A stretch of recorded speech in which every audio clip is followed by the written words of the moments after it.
Hi everybody, I'm Creative Katie, Karen Burchill. Welcome to my channel. You can do this too. You can take wooden cutouts that you easily and inexpensively source from the dollar store near you into Christmas ornaments or something else. So here are the wooden cutouts. The gnome cutouts I got at Dollarama. The Christmas ones I got at the Dollar Tree. You get 10, I think, for $1.50 here in Canada. And these ornament ones came off of Amazon. So whatever kind of cutout you have, you can apply one or a variety of the techniques I'm going to show in that. So let's start with the trees. On the trees, I'm going to use the iron decoupage technique. There's my little iron, I'm turning it on. First step, we are going to apply a coat of Mod Podge. You can use, and we're going to use gel prints. You know, that's all those gel prints you have in your stash. Here's one way you can use them. I'll address why we're doing the iron-on technique a little bit later. So we're giving it a coat of Mod Podge. You can use fluid medium or any kind of adhesive. Now I'm cutting out the gel print, roughly sizing it, laying it on top of the dried Mod Podge, and then iron it on. I have it on the second setting of my iron. You can use a regular iron, just not on the steam setting. So now I'm just going to use an X-Acto knife here to cut off all the excess. With the tree, it's pretty streamlined, it's pretty easy to cut, and it goes quite quickly, although not as quickly as this sped up video. So I'm doing that, checking that everything is fully adhered, adding more. We'll talk about the second side in a little bit. Then I thought, you know what? If I don't want as thick a paper as my gel prints, and that was just copy paper, I have these colored coffee filters. I'll link the video where I show how I make these. I love using these as collage papers. Same process. There's a layer of Mod Podge, that's let dry. I'm cutting off the excess. Now, the advantage of the coffee filters is you can use an emery board like this that I got from the Dollar Tree and sand off the excess, especially on something like the tree. So I just go through the variety of my coffee filters.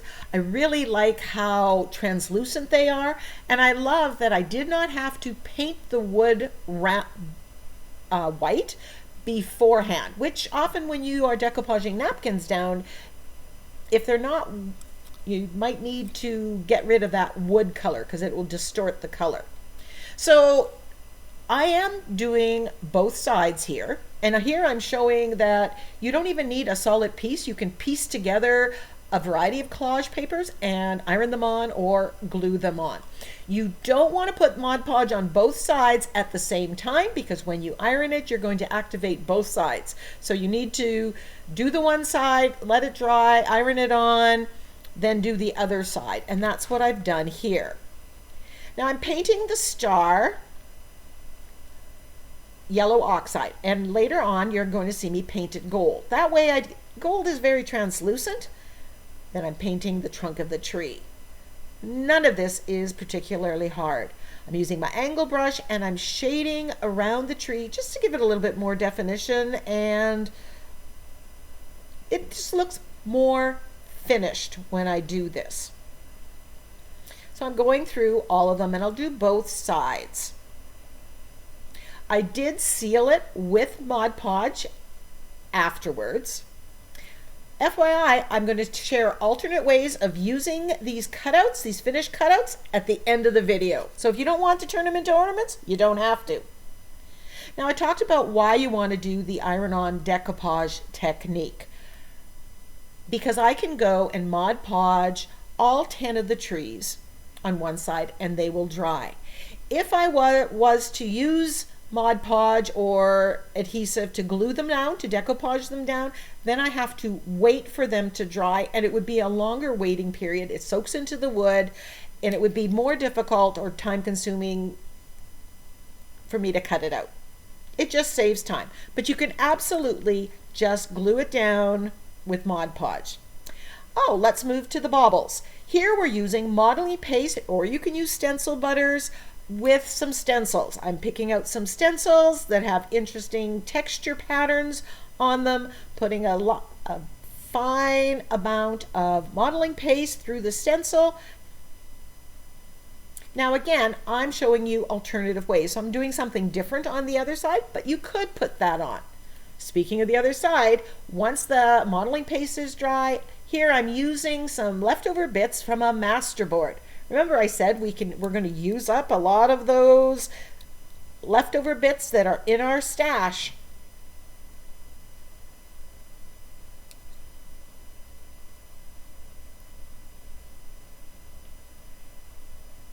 Now I'm colorizing the dried texture paste. I put a color down, and then I'm going to come back with another color, and that's going to get caught in the nooks and the crannies and just bring out that texture.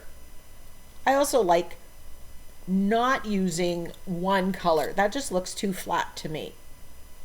Then I'm colorizing the outside, getting rid of that wood, but you could leave it wood if you like to.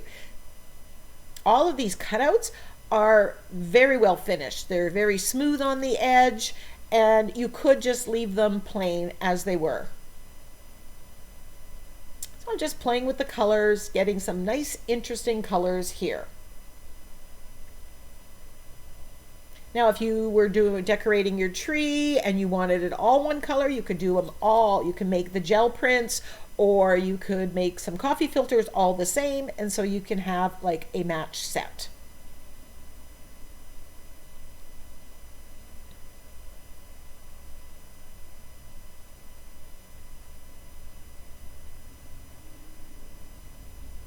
I like doing these ornaments and having them double-sided. I like finishing off both sides, but you definitely don't have to do that if that's not your thing.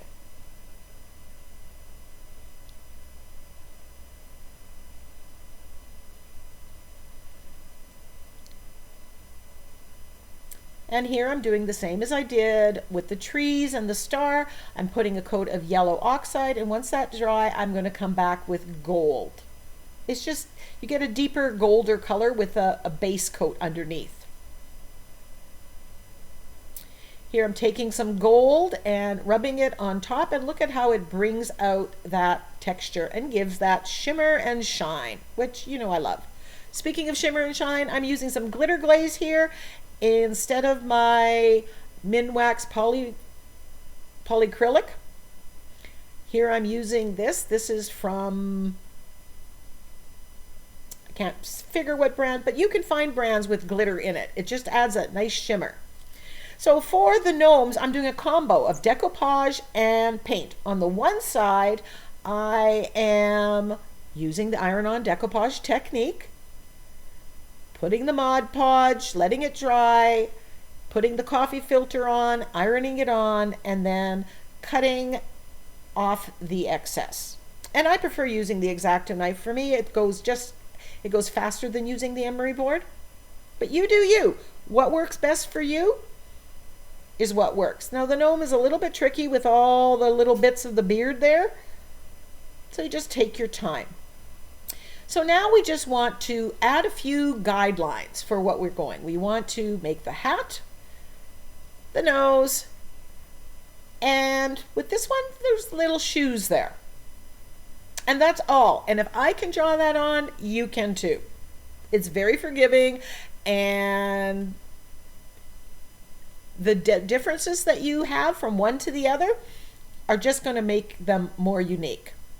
So now I'm taking white gesso and painting out where the beard is, the face and the beard.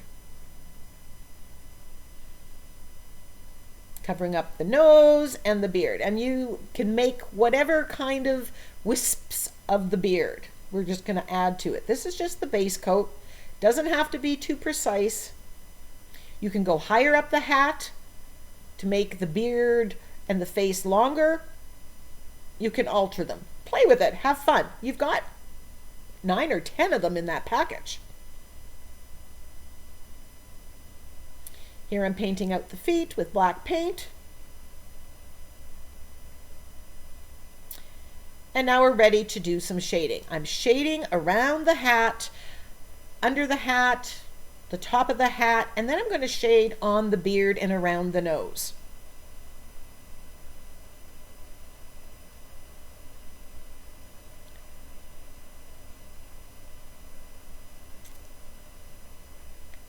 I'm giving this a base coat of gray underneath because I am going to come back with white paint and my fine liner brush and add some details and make it all very wispy. But you could have a gray beard if you want it.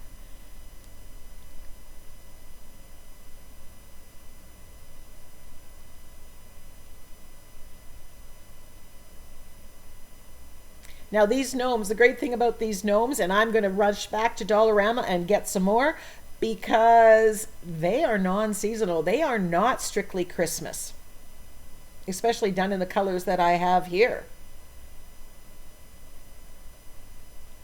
Now here you see me with the fine line brush and I have thinned white paint and I'm just adding so it looks like hair. And with the gray shading that I put underneath, it just makes it stand out and gives that illusion that it is hair.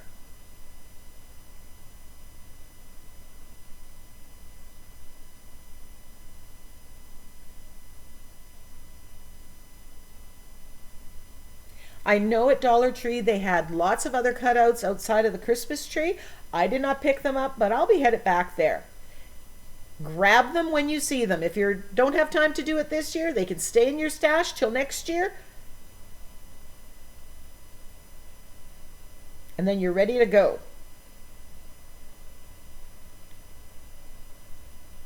I think these gnomes are just too adorable.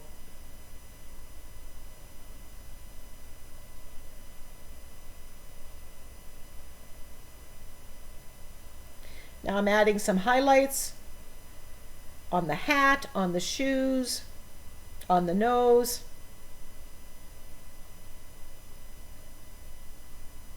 It's those little things that just make it to the next level.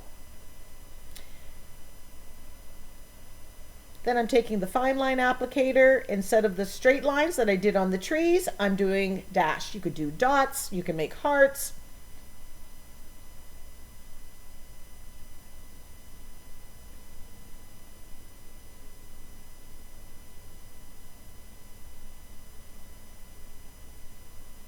You could do it in black or gold if you want. Now, the other side, you could iron on another gel print, but I'm going to paint them. And before I paint them, I am going to prime with a coat of gesso. That's going to seal the wood. The raw wood doesn't take paint too easily. I'm just putting tape on the other side so it doesn't move and get paint on it. And then I'm painting it a coordinating color. We've got that aqua and blue, so that's what I'm mixing on here. Aqua and blue, or aqua and purple, just to make it match.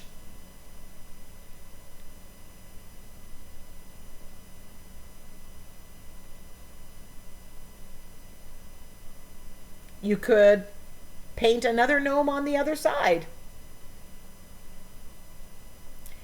Now I decided to stamp from one of the sentiments from one of my stamp sets.